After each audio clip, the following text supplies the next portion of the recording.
প্ৰাণী আমাৰ প্ৰাণ আৰু এই প্ৰাণীৰ বিশুদ্ধ খোৱা পানীৰ নামত বৰবিহ তিনিচুকীয়াৰ বৰগুৰিৰ পৰা নিৰ্মাণ প্ৰস্তুতকাৰী এটা প্ৰাণী প্ৰতিষ্ঠান মুক্তি এই মুক্তি প্ৰাণীৰ যিটো বৰবিহ বৰ্তমান সাম্প্ৰতিক সময়ত এই যিটো আমাৰ বজাৰ চিলাপথাৰকে আদি কৰি সমগ্ৰ ধেমাজি জিলাখনত যিটো এটা বৰবিহ সৃষ্টি কৰিছে এই ক্ষেত্ৰত কিন্তু আমাৰ এটা উদ্বিগ্নতাৰ সৃষ্টি হৈছে সমগ্ৰ ধেমাজিবাসী তথা চিলাপথাৰবাসী ৰাইজৰ মাজত আৰু এই মুক্তি নামৰ প্ৰাণীবিধৰ স্বত্বাধিকাৰীলৈ আমাৰ মুকলি আহ্বান তেওঁ যে এনেকুৱা ধৰণৰ বৰবিহ যাতে আমাৰ চিলাপথাৰৰ লগতে সমগ্ৰ জিলাখনত অতি শীঘ্ৰে বন্ধ কৰক আৰু স্থানীয় জিলা প্ৰশাসন চিলাপথাৰ প্ৰশাসন তথা স্থানীয় ধেমাজি জিলা প্ৰশাসনক আমি এটা সকীয়াই দিব বিচাৰিছোঁ যে এনেকুৱা ধৰণৰ বৰবিহ প্ৰস্তুতকাৰী মুক্তি যি পানীৰ প্ৰতিষ্ঠান আছে সেইটো অতি শীঘ্ৰে তেওঁলোকে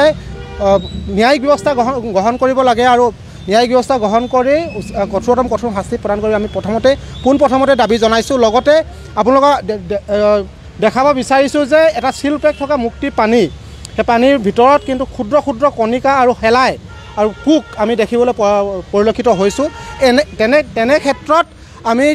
এই স্বত্বাধিকাৰীক মুক্তি পানীৰ স্বত্বাধিকাৰী আছে সেই স্বত্বাধিকাৰীক আমি সকীয়াই দিছোঁ যে এনেকুৱা ধৰণৰ বৰবিহ যাতে বজাৰলৈ তেওঁলোকে প্ৰস্তুত কৰি নপঠিয়ায় কিন্তু অন্যথা যদি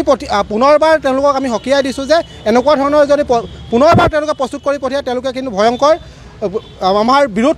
তেওঁলোকে সক্ষম কৰিবলৈ সন্মুখীন হ'ব আমি পুনৰবাৰ তেওঁক সকীয়াই দিব বিচাৰিছোঁ লগতে জিলা প্ৰশাসনক আমি আহ্বান জনাইছোঁ তেনেকুৱা ধৰণৰ প্ৰতিষ্ঠানৰ ওপৰত বিহিত ব্যৱস্থা গ্ৰহণ কৰিবলৈ আমি দাবী জনাইছোঁ আৰু এনেকুৱা ধৰণৰ বৰবিহ প্ৰস্তুতকাৰী নিৰ্মাণ প্ৰতিষ্ঠানক আমি অতি শীঘ্ৰে ন্যায়িক ব্যৱস্থাৰ আওতালৈ আনি সঠিক উচিত ব্যৱস্থা বিচাৰ কৰিবলৈ আমি অনুৰোধ জনাইছোঁ।